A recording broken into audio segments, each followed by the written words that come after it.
Rome, in the 2nd century AD, was at the heart of a colossal empire, stretching from southern Britain to Mesopotamia. This period also witnessed the rule of one of the most iconic figures, not only in the history of the infamous Roman Empire, but in all of recorded history itself. This is the story of Marcus Aurelius.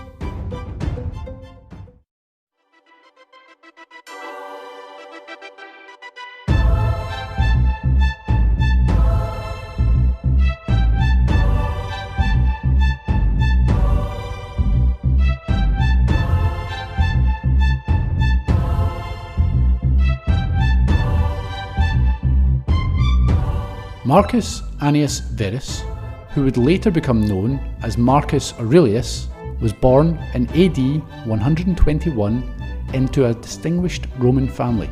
His father died shortly after his birth, leaving his mother, Domitia Lucilia, a woman of considerable wealth, to raise Marcus along with his grandfather, a notable Roman politician who adopted Marcus as a young boy.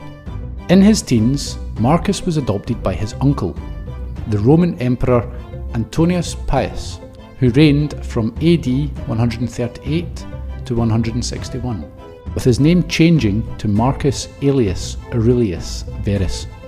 In addition to Marcus, Pius adopted another son, who became known as Lucius Verus. In AD 145, Marcus married his cousin and Pius's daughter, Annia Galeria Faustina Minor, with this marriage producing 14 children, although 7 died in early childhood.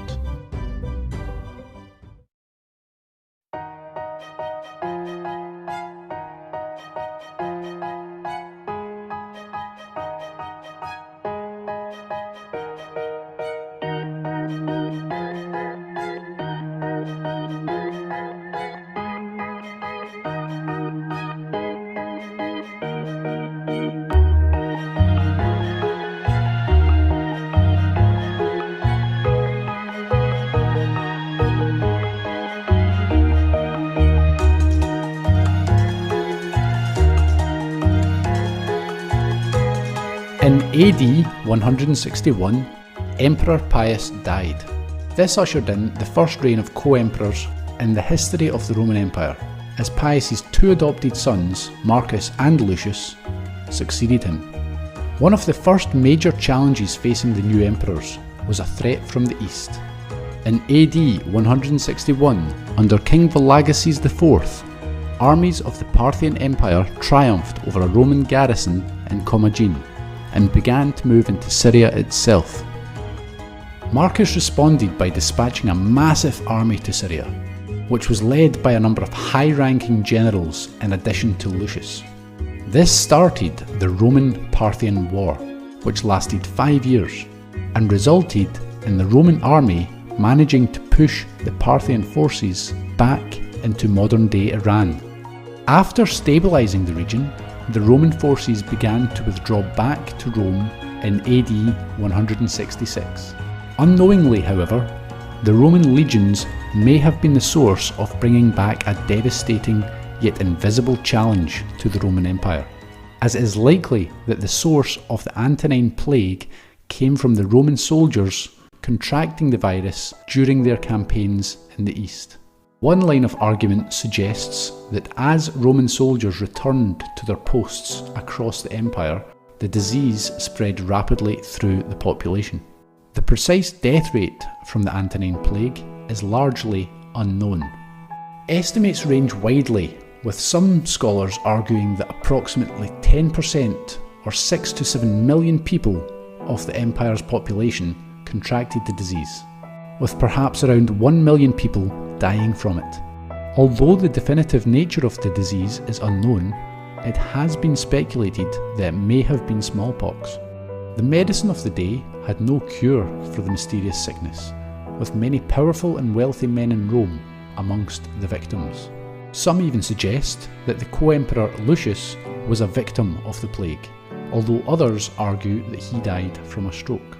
Regardless of the cause of death, Lucius dying in AD 169 made Marcus the sole emperor of Rome. In addition to facing the challenge of the devastating plague, Marcus was also confronted with a persistent and growing threat from the north of his empire, the tribes north of the great Danube River. Faced with these threats, Marcus looked to the gods for help. In order to gain assistance in dealing with the plague and the tribes north of the Danube, Marcus visited a Greek mystic and oracle called Alexander. The mystic had a snake called Glykon, who is said to have given advice to those who posed questions to it. Part of the advice given to Marcus was to sacrifice 2 lions as an offering to the river gods that would stop the tribes north of the Danube from crossing the river and heading south towards Rome. Marcus duly obliged, throwing 2 lions into the Danube. This attempted sacrifice failed miserably, however, as the lions simply swam the river, and by AD 170 the tribes had advanced as far as Aquileia in northern Italy, with Marcus himself coming under threat on one occasion. The wars with the various groups north of the Danube, known as the Macromanic Wars, became a major feature of Marcus's reign. The Romans did manage to largely prevail in the Macromanic Wars, with Rome managing to conclude a series of agreements that created various client states by the end of Marcus's reign, although this was achieved only after great brutality was inflicted on the people of the Danube.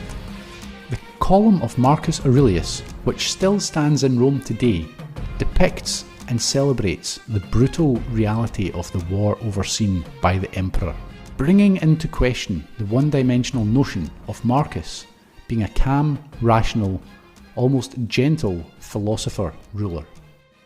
Throughout his life, there is evidence to suggest that Marcus had a running battle on another, more personal front, in the form of an opium addiction. It was common in ancient times for rulers to take certain compounds as preventative panaceas in the hope that these substances would protect them against being poisoned by rivals or envious relatives. Usually, these took the form of a theriaca, a concoction of various substances that was often drank. When Marcus ruled Rome, he took a theriaca on a daily basis, with his formula usually including poppy juice.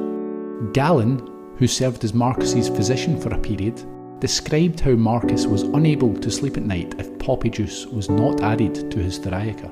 Galen also noted that there was at least one attempt where Marcus tried to stop using opium on a daily basis, yet this failed.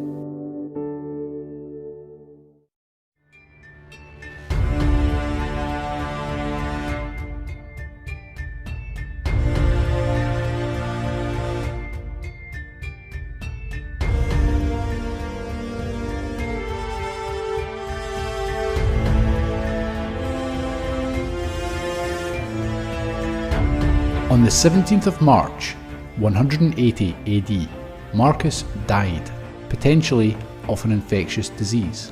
This brought to an end the reign of the last ruler in the period of the so-called 5 good emperors of Rome, which started with Nerva, who ruled from 96 to 98 AD. Marcus was succeeded by his son Commodus, the first time an emperor of Rome had passed on his powers to a biological son for over 7 decades, with Commodus being the first teenage Roman ruler since Nero. It appears as though Marcus did not even pretend to engage in a search for the most qualified person to succeed him, a move that perhaps was detrimental to the prosperity and stability of the Roman Empire, as history does not look kindly on the reign of Commodus. One of the main features of Marcus's legacy pertains to him being one of the leading figures in the branch of philosophy known as Stoicism. His book Meditations, which was originally written in Greek when on campaign in the Danube region, and which was never intended for publication, is still widely read today as a major work in the Stoic tradition. Stoicism is thought to have been founded in Athens by Zeno of Citium, a few centuries prior to Marcus's time, with Zeno teaching at his school of Colonnade or Stoa. Undoubtedly, Stoicism is a complex philosophical branch with a multitude of streams. It can, in part, however, be viewed as a philosophy that emphasises virtue, rationality, control over one's emotions, and living in accordance with nature.